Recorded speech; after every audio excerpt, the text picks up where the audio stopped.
नमस्कार साथियों। आज करीब 2.5 घंटे के लिए कांग्रेस अध्यक्ष मल्लिकार्जुन खड़गे जी ने एआईसीसी के सभी जनरल सेक्रेटरी, इंचार्ज और हमारे फ्रंटल ऑर्गेनाइजेशन के अध्यक्षों की एक बैठक ली। 9 तारीख को एआईसीसी अधिवेशन अहमदाबाद में न्याय पथ प्रस्ताव, न्याय पथ, संकल्प, समर्पण और संघर्ष प्रस्ताव अपनाया गया था। उसके बाद 15 और 16 तारीख को राहुल गांधी जी गुजरात गए और जैसा कि हमारे बेलगावी अधिवेशन में कहा गया था, संगठन सृजन अभियान की शुरुआत हुई और इसकी शुरुआत गुजरात में ही हुई। 15 और 16 तारीख को राहुल जी ने इसकी शुरुआत की और इस अभियान का मकसद हमारे जिला अध्यक्षों को और मजबूत बनाने का है और सशक्त बनाने का है और जिले के स्तर पर जो हमारा संगठन है उसको और अधिकार और पावर्स देने की बात चल रही है। पहला कदम इसमें डीसीसी अध्यक्षों को नियुक्त करने का होगा। इसके लिए हर एक जिले में 41 जिले हैं गुजरात में, हर एक जिले में 5 ऑब्जर्वर हैं, 4 पीसी के ऑब्जर्वर हैं और 1 एआईसीसी से भेजे जा रहे हैं। तो कुल मिलाकर हर एक जिले में 5 ऑब्जर्वर होंगे। प्रक्रिया उनको दी गई है और मई 31 तक नए अध्यक्षों की नियुक्ति की जाएगी। 31 मई तक संगठन सृजन अभियान की शुरुआत गुजरात से और इसके बाद अलग अलग राज्यों में भी ये संगठन सृजन कार्यक्रम जो डीसीसी पर केंद्रित है, इसकी शुरुआत होगी। तो इसको कर आज की बैठक हुई है। जो प्रस्ताव अपनाया गया था अहमदाबाद में, उस पर और अगले कदम क्या होने चाहिए, कई सुझाव आए और आज यह तय किया गया कि 25 तारीख से 30 तारीख तक, यानी कि अप्रैल 25 से लेकर अप्रैल 30 तक, इस बीच हर एक राज्य में संविधान बचाओ रैली का आयोजन हो। ये पीसीसी जिम्मेदारी है। 25 अप्रैल से लेकर 30 अप्रैल के बीच में संविधान बचाओ रैली और जो मुद्दे हमारे प्रस्ताव में थे, अहमदाबाद के प्रस्ताव में थे, खास तौर से सामाजिक न्याय को लेकर और आर्थिक न्याय को लेकर जो विस्तार से उस प्रस्ताव में जिक्र किया गया था और जो एआईसीसी अधिवेशन में अपनाया गया, उन मुद्दों को लेकर ये राज्य के स्तर पर ये विभिन्न रैलियां होंगी। मई 3 से मई 10 तक, इस बीच मई 3 और 10 मई के बीच में जिले के स्तर पर ऐसे ही संविधान बचाओ रैली किया जाएगा। उसके बाद 11 मई से लेकर 17 मई तक, इस बीच हर एक असेंबली कॉन्स्टिट्यूएंसी में, हर एक क्षेत्र में संविधान बचाओ रैली होगा और 20 तारीख मई से 30 तारीख मई तक घर घर संविधान बचाओ अभियान निकाला जाएगा। तो 25 अप्रैल से लेकर 30 मई तक राज्य के स्तर पर, जिले के स्तर पर, एसपी क्षेत्र के स्तर पर और घर घर को लेकर जो हमारा अहमदाबाद अधिवेशन का न्याय पथ प्रस्ताव जो अपनाया गया था, उसकी जो मुख्य विषय हैं, मुख्य मुद्दे हैं, और जैसा कि मैंने कहा खास तौर से सामाजिक न्याय को लेकर और आर्थिक न्याय को लेकर विस्तार से जो उस प्रस्ताव में पेश था, उसको हम राज्य के जिले में, असेंबली क्षेत्र में और घर घर तक वो संदेशा पहुंचाएंगे। और ये संविधान बचाओ रैली होगा। इसके अलावा और भी मुद्दे आए, कई लोगों ने जिक्र किया, जिस तरीके से हमारे संविधान पर आक्रमण हो रहा है, और जैसा कि मैंने आपको पहले ही बताया गया कि जिस तरीके से ईडी जैसे संस्था का दुरुपयोग हो रहा है, जिसके सूत्रधार दो व्यक्ति हैं जिनकी मानसिकता आपराधिक मानसिकता है, न्याय को लेकर एक बहाना बना रहे हैं, कानून को लेकर एक बहाना बना रहे हैं, पर ये तो आपराधिक मानसिकता है। जिस तरीके से ईडी का दुरुपयोग हुआ है हमारे कांग्रेस के नेतृत्व पर लगातार हो रहा है, तो इस पर भी चर्चा हुई। इसको लेकर 21 और 24 के बीच में अलग अलग राज्यों में, अलग अलग शहरों में हमारे नेता प्रेस कॉन्फ्रेंस करेंगे। मीडिया के द्वारा जो गलत प्रचार हो रहा है, जो इल्जाम लगाए जा रहे हैं सोनिया गांधी के ऊपर और राहुल गांधी जी के ऊपर और यंग इंडियन को लेकर खास तौर से, जो बिल्कुल गलत, बिल्कुल झूठ, बिल्कुल बेबुनियादी बातें कही जा रही है बीजेपी की ओर से, उसका हम पूरा खंडन करते आ रहे हैं, करते भी रहेंगे। उस पर ज्यादा चर्चा नहीं हुई क्योंकि सब लोग जानते हैं कि इसका खंडन को तो हमें करना ही है। ये कोई कानूनी मसला नहीं है, ये एक बिल्कुल राजनीतिक मुद्दा बन गया है। प्रतिशोध की राजनीति, उत्पीड़न की राजनीति, धमकी की राजनीति, डराने की राजनीति है, और हम पीछे हटने वाले नहीं हैं। पर आज की बैठक का मुख्य मकसद यही था कि अहमदाबाद में जो प्रस्ताव अपनाया गया था उसको हम आगे और कैसे ले चलें। राहुल जी बार बार सामाजिक न्याय को लेकर अलग अलग जगहों में इस पर बात कर रहे हैं। खास तौर से हमारे अहमदाबाद प्रस्ताव में 3 बिंदु मौजूद थे, जिसको हमने कहा था कि सामाजिक न्याय जो संविधान के पहले, हमारे संविधान के प्रस्तावना के पहले ही लाइन पर इसका जिक्र किया गया है, सामाजिक न्याय, आर्थिक न्याय और राजनीतिक न्याय। सामाजिक न्याय को लेकर हमारे 3 मांगे जो थी, एक, राष्ट्रीय स्तर पर केंद्र सरकार द्वारा एक जातीय जनगणना गणना कराना अनिवार्य है।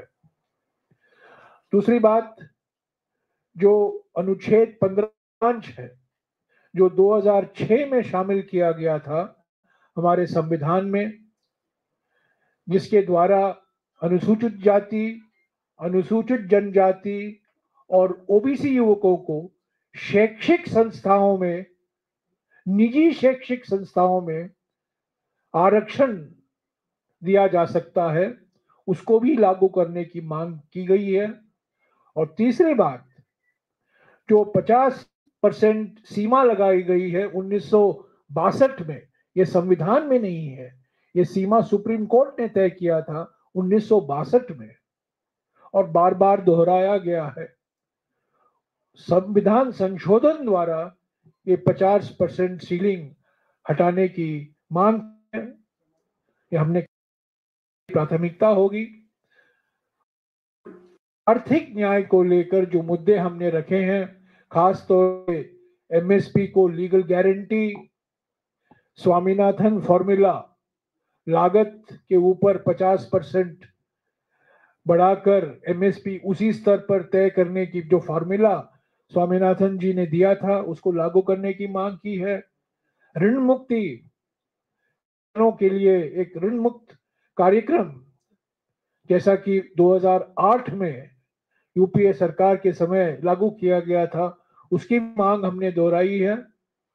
और एमएसएमई जो छोटे उद्योग हैं, लघु उद्योग हैं, जो बंद पड़े हुए हैं, खास तौर से चीन से जो आयात हो रही है पिछले 5-6 सालों में, उसके वजह से हमारे बंद हो रहे हैं, रोजगार घट रहे हैं भारी मात्रा में, ये सब हमारे प्रस्ताव में है। तो इसको लेकर जैसा कि मैंने आपको जानकारी दी है, 25 अप्रैल से लेकर 30 मई तक ये संविधान बचाओ रैलियां होंगी। संविधान बचाओ घर घर अभियान चलाया जाएगा और मकसद एक ही है कि सामाजिक न्याय, आर्थिक न्याय और राजनीतिक न्याय जो हमारे संविधान के प्रस्तावना में है उसको हम और आगे कैसे ले चले, उसी मकसद के साथ आज की बैठक हुई है। और आप देखते जाएंगे जो गुजरात में संगठन सृजन अभियान शुरुआत हुई है वो अलग अलग राज्यों में भी वो लागू किया जाएगा। शुक्रिया सर। हाँ, एक एक करके हाँ, मैं 25 अप्रैल से लेकर 30 अप्रैल तक राज्यों में, अलग अलग राज्यों में संविधान बचाओ रैली।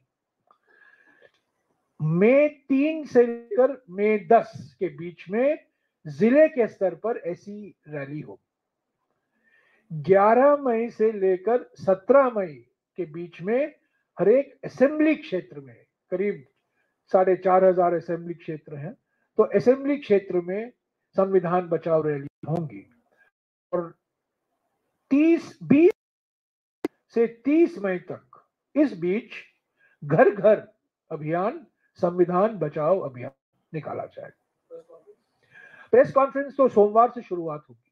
प्रेस कॉन्फ्रेंस तो ये प्रेस कॉन्फ्रेंस जो 21, 22, 30 है वो सिर्फ ईडी के मुद्दे पर है, जो ईडी का दुरुपयोग हो रहा है राजनीतिक विरोधियों पर, खास तौर से कांग्रेस लीडरशिप को जो निशाना बनाया गया है, और वही पार्टी जो वॉशिंग मशीन चला रही है वो ईडी का दुरुपयोग कर रही है, उसको कर ये इन 3 दिन 40 अलग जगहों में प्रेस कॉन्फ्रेंस होगा, 21, 22 और 23। पर मुख्य तौर से आज की बैठक में जो बात हुई इस संविधान बचाओ रैली को लेकर, और संविधान बचाओ रैली में आर्थिक मुद्दे शामिल होंगे, सामाजिक मुद्दे शामिल होंगे और राजनीतिक मुद्दे भी शामिल होंगे। नीरज सर, आपने संविधान बचाओ रैली का मकसद है कि संविधान से जुड़े जितने संस्थान हैं उनको सुरक्षित रखा जाए, उनकी स्वतंत्रता को बनाए रखा जाए। और दूसरा, ईडी के अभियान लगा रहे हैं। एक सवाल है बीजेपी के सांसद दुबे, उन्होंने कहा कि देश में धार्मिक युद्ध भड़काने के लिए सुप्रीम कोर्ट जिम्मेदार। सुप्रीम कोर्ट महत्वपूर्ण अंग है संविधान का, इस पर आपका क्या जवाब है? नहीं, देखिए, ये जो ईडी की कार्रवाई हुई है उसका मकसद यही है कि जनता के जो मुद्दे हैं, जो आर्थिक चुनौतियां हैं, जो सामाजिक मुद्दे हैं, उससे ध्यान हटाना चाहते हैं, सांप्रदायिकरण कराना चाहते हैं, और जो असली मुद्दे हैं, महंगाई, बेरोजगारी, आर्थिक विषमताएं, उस पर कोई चर्चा नहीं चाहते, उस पर कोई बहस नहीं चाहते, उससे ध्यान हटाना चाहते हैं। और इसीलिए जब भी मौका मिलता है ये ईडी का दुरुपयोग करते हैं, सारे राजनीतिक विरोधियों पर इसका दुरुपयोग किया है। और खास तौर से जब भोकलाते हैं तब कांग्रेस नेतृत्व को निशाना बनाया जाता है। ये बिल्कुल राजनीतिक षड्यंत्र है, इसमें कोई कानूनी मसला नहीं है, कानून का कोई उल्लंघन नहीं हुआ है, कोई कानून का कोई अधिनियम का उल्लंघन नहीं हुआ है, ये सिर्फ राजनीतिक है और असली सामाजिक और आर्थिक मुद्दों से ध्यान हटाने की एक षड्यंत्र है। Sir, like Neeraj sir has already stated what Nishikant Dubey has said about talking at this press conference is on what the AICC said, Sir, not what somebody no, else no, no, said. no. I am asking about the Samvidhan Bachao Sammelan only, sir. Related to that only, sir. आप ध्यान हटाने की कोशिश मत No, कीजिए। no, no, no, sir.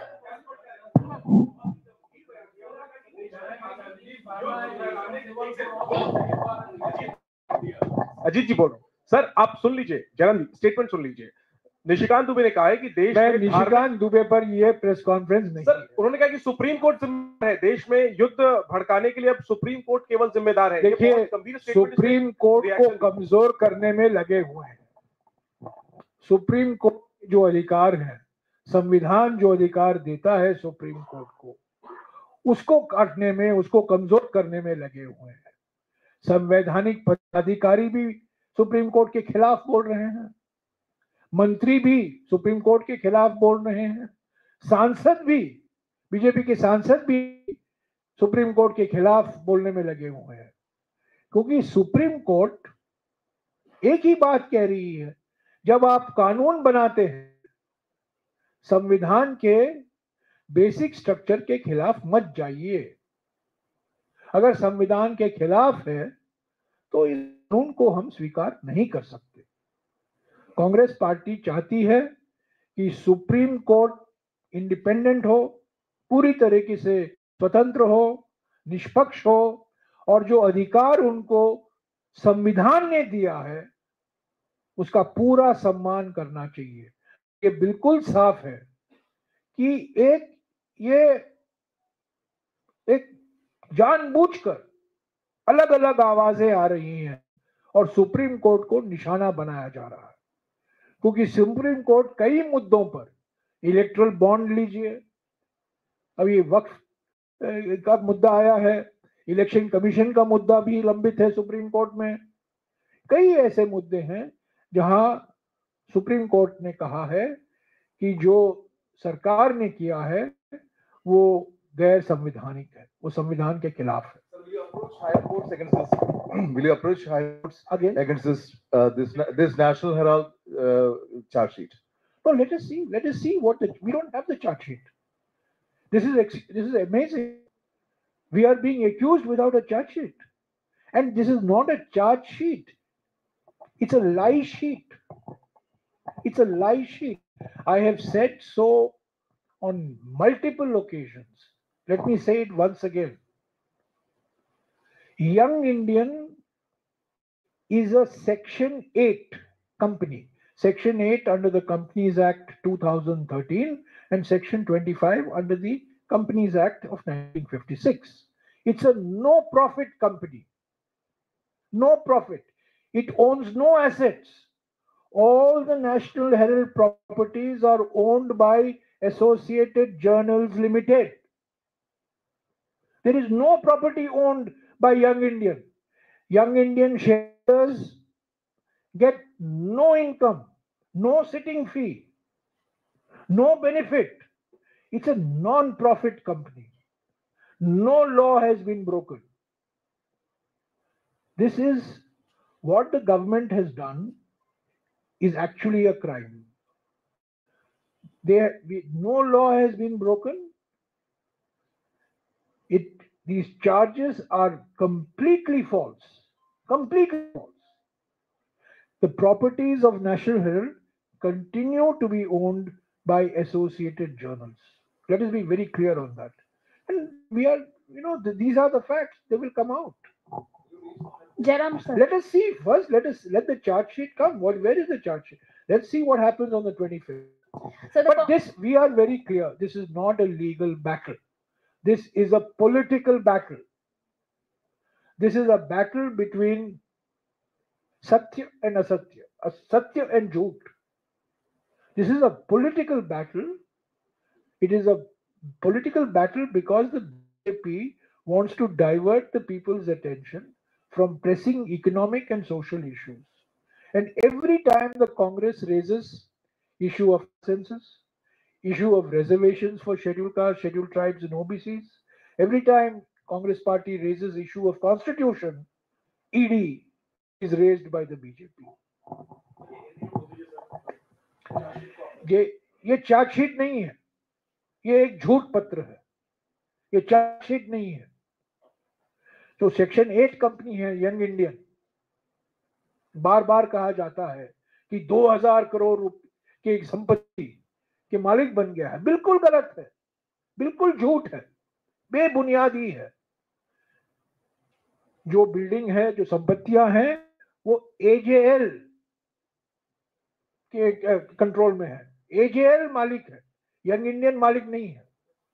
Share holder young Indian के कोई आमदनी नहीं है, कोई प्रॉफिट नहीं मिलता है, क्योंकि ये नॉन प्रॉफिट कंपनी है। और इस कंपनी जो बनाया गया है वो कंपनी अधिनियम, कंपनी लॉ 2013 के तहत ही बनाया गया है, कोई गैर कानूनी तरीके से नहीं बनाया गया है, सारे कागजात हैं। और एक ना एक दिन जल्द ही सारा सत्य निकल आएगा और ये सबको पता चल जाएगा कि ये एक राजनीतिक षड्यंत्र रचाया गया है दो व्यक्तियों से द्वारा, जिनकी मानसिकता आपराधिक मानसिकता है। क्राइम उनकी है, अगर कोई क्राइम है वो क्राइम प्रधानमंत्री और गृहमंत्री की है और किसी की नहीं। Ram sir, one question. Sir, as the Congress President Mallikarjun Kharge has also mentioned about Waqf, so I just wanted to know the campaign which you asked from April 20th. Are you also going to make sure that awareness campaign will be done? संविधान बचाओ में ये सब शामिल होगा। और वक्फ supreme court ने तो अंतरिम निर्णय दे दिया है। अंतरिम निर्णय के अनुसार क्या है कि पार्लियामेंट में पारित हुआ वो संविधान के बेसिक स्ट्रक्चर के खिलाफ गया ना, मूल ढांचे के खिलाफ गया है। तो ये वक्फ भी होगा। कई मुद्दे हैं, जाति जनगणना है, अनुच्छेद 15(5) है, 50% सीमा है, एमएसएमई है, महंगाई है, आर्थिक विषमताएं हैं, तो अलग अलग मुद्दे हैं। जिस तरीके से जो संवैधानिक अधिकार है, संवैधानिक हक है हमारे अल्पसंख्यकों के लिए, उसका उल्लंघन हो रहा है, वो भी शामिल होगा।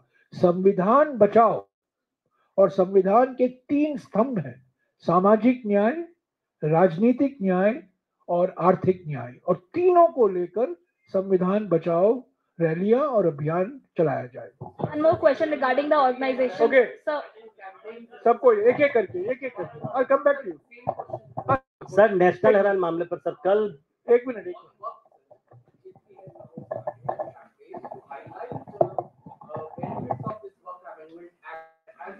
No, I can only speak about what the Congress party is doing. Our position has in the parliament has been vindicated by the Supreme Court.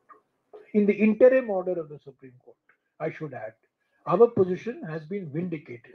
जो हमने कहा था वही सुप्रीम कोर्ट से निकल कर आया है अंतरिम ऑर्डर में, अंतरिम निर्णय में। तो बीजेपी क्या करती है वो अलग बात, और सारे अल्पसंख्यक समुदाय को निशाना बनाया जाएगा। अभी तो वक्फ की बात कर रहे हैं, अगले दिन केरल में जो ईसाई संस्थाएं हैं उनको निशाना बनाने की बात की गई थी इन Kerala. For your benefit, I will speak in English. That after the Waqf, there was an article in the Organizer, which is an official mouthpiece of the RSS, that now the churches should be made the target. तो ये सब देखिए, ये रणनीति है उनकी, अल्पसंख्यकों के तनाव पैदा करे। नेशनल हेराल्ड मामले पर सर कल बीजेपी ने एक प्रेस कॉन्फ्रेंस किया था अनुराग ठाकुर ने, उन्होंने कहा कि क्या नेशनल हेराल्ड मामले में फास्ट ट्रैक इसको करने के लिए, मुकदमे को करने के लिए। आज मैं एआईसीसी के पदाधिकारियों के बैठक में क्या बात हुई उस पर मैं चर्चा कर रहा हूं, उसकी जानकारी दे रहा हूं। फलाना मंत्री, फलाना सांसद जो पब्लिसिटी चाहते हैं, हेडलाइन में आना चाहते हैं, क्या कहा, मैं उस पर कोई टिप्पणी नहीं करूंगा। जयराम जी, आप लोगों ने आज बैठक की और 25 अप्रैल को नेशनल हेराल्ड मामले में सुनवाई है। चार्जशीट के मद्देनजर कोर्ट संज्ञान लेगा। मेरा सवाल आपसे ये कि सोनिया गांधी को बनाया गया है, क्या उस दिन सोनिया जी, राहुल जी भी जाएंगे कोर्ट? जाने का कोई कार्यक्रम है? प्रदर्शन का भी कार्यक्रम है 25 तारीख को? अभी आपको मैंने कहा है 25 अप्रैल से लेकर 30 अप्रैल के बीच में संविधान रैली होंगी हर एक राज्य में, और आप वही सवाल मुझे पूछ रहे हो। 25 अप्रैल से लेकर 30 अप्रैल के बीच में हर एक राज्य में संविधान रैलियां होंगी। आपका हम सारे नेता उसमें शामिल होंगे, सभी नेता, मैं भी जाऊंगा, सब लोग जाएंगे। सर क्या सवाल पूछते हो यार आप भी? सर, गुजरात में आपने कहा कि नई प्रक्रिया के तहत जिलाध्यक्षों पे बात हुई, और अगले कदम पे भी चर्चा हुई कि आगे क्या करेंगे। तो हमें यह बताए कि क्या कांग्रेस पार्टी जिला अध्यक्षों के अधिकार को बढ़ोतरी करने जा रही है? मैं सीधा पूछ रहा हूं, क्या टिकट बंटवारे में जो स्टेट में कमेटी होती है उम्मीदवारों के चयन में, उसमें डीसीसी के अध्यक्ष होंगे, और यहाँ नेशनल स्क्रीनिंग कमेटी जो बनती है किसी राज्य के टिकट बंटवारे के लिए, क्या उसमें वो बतौर सदस्य? संगठन सृजन अभियान का मकसद है डीसीसी अध्यक्षों को और कैसे सशक्त बनाया जाए। टिकट बंटवारे में, फंड रेजिंग में, अलग अलग जो संगठन के कार्यक्रम हैं। राहुल जी चाहते हैं, खड़गे चाहते हैं कि कांग्रेस पार्टी में विकेंद्रीकरण हो, और विकेंद्रीकरण का माने ये है कि जो जिले के स्तर पर हमारे पदाधिकारी हैं, जो ब्लॉक के स्तर पर हमारे पदाधिकारी हैं, उनको और अधिकार दिए जाए, उनको और सशक्त बनाया जाए। तो ये शुरुआत है, ये पहली बार शुरुआत है। पिछले महीने आप जानते हैं 30 मार्च को, अप्रैल को और 4 अप्रैल को हमारे देश के मौजूदा 750 जो डीसीसी अध्यक्ष हैं, इसी इंदिरा गांधी भवन में बैठक हुई। राहुल जी शामिल थे, खड़गे जी शामिल थे, सब लोग उसमें थे। और उसके बाद में एआईसीसी अधिवेशन हुआ, और इसी मकसद के साथ पहले गुजरात में और बाद में अलग अलग राज्यों में इसी प्रक्रिया को फिर वही अपनाया जाएगा। और इसका मकसद एक ही है, डीसीसी प्रेसिडेंट को और ज्यादा अधिकार कैसे दिया जाए, टिकट के बंटवारे में, फंड रेजिंग में, फ्रंटल ऑर्गेनाइजेशन की नियुक्ति में। और एक और बार मैं कह दूं आपको कि अभी एक राज्य में पीसीसी में एक पॉलिटिकल अफेयर्स कमेटी होता है, पीएसी। ये भी तय किया गया है संगठन अभियान के तहत कि हर एक जिले में एक डिस्ट्रिक्ट पीएसी होगा, पॉलिटिकल अफेयर्स कमेटी होगा हर एक जिले, ताकि न केवल राज्य के स्तर पर जो मुद्दे हैं, न केवल राष्ट्रीय मुद्दे हैं, पर कई जिलों पर भी जिले के स्तर पर बहुत महत्वपूर्ण मुद्दे हैं।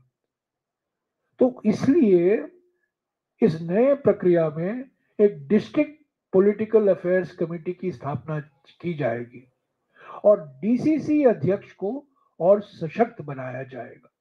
But sir, is it true that these DCC presidents will be barred from contesting elections from 3 years? Because there are some reports regarding this, that Congress is also going to make such kind of rule. Is it true? The DCC presidents will be given more powers than they have in the matter of selection of candidates for local body elections, for assembly elections, for parliamentary elections. They will be given more powers for raising resources and retaining a portion of those resources. In fact, we want to make sure that the Kerala model is adopted in all the districts of the country. In the Kerala model, house to house, door to door campaigning takes place, and fundraising also takes place. So we want to follow the Kerala model in other states. So the whole idea is to decentralize. The whole idea is to empower and create a new cadre of leaders who will emerge from the district. This is what it used to be in the Congress party many, many years ago. But that is now being revived, and Gujarat is the starting point. They will have a crucial say in the selection of candidates for local body elections, for assembly elections, and parliament elections. Yes, they will have a crucial say. Every district, today, every PCC has a state level political affairs committee. As part of this empowerment of DCCs, there will be a district level political affairs committee also. Every district, because sometimes there are issues which are particular importance in the district. So they must have a broad-based institutional mechanism for discussion. So just we have a political affairs committee at the PCC, there will also be a political affairs committee at the district level. Okay. हाँ. Okay, तो ये जो राज्य स्तर, जिला स्तर पर और विधानसभा के स्तर पर संविधान बचाओ सम्मेलन आप और घर घर के स्तर पर, वो उस पर मेरा चार लेवल, वही तो मेरा सवाल है। तो बाकी तो सम्मेलन होगा, ये जो घर घर आप अभियान वो तो अभियान है, वो तो अभियान तो है। मैं ये पूछ रहा हूँ उसमें क्या टारगेट है, कितने घरों कितने परिवारों तक पहुंचने का टारगेट है, और उसमें क्या संविधान की कॉपी आप देंगे, कैसे मैसेज पहुंचाएंगे, और क्या राहुल जी भी उसमें भाग लेंगे? आज ही हुई है, निर्णय आज ही किया गया है, क्या बनी है, क्या संविधान डिस्ट्रीब्यूट किया जाएगा या बुकलेट दिया जाएगा, या पर एक चीज जरूर दिया जाएगा, वो अहमदाबाद प्रस्ताव। क्यों? अब टारगेट तो 100% होता है, घर घर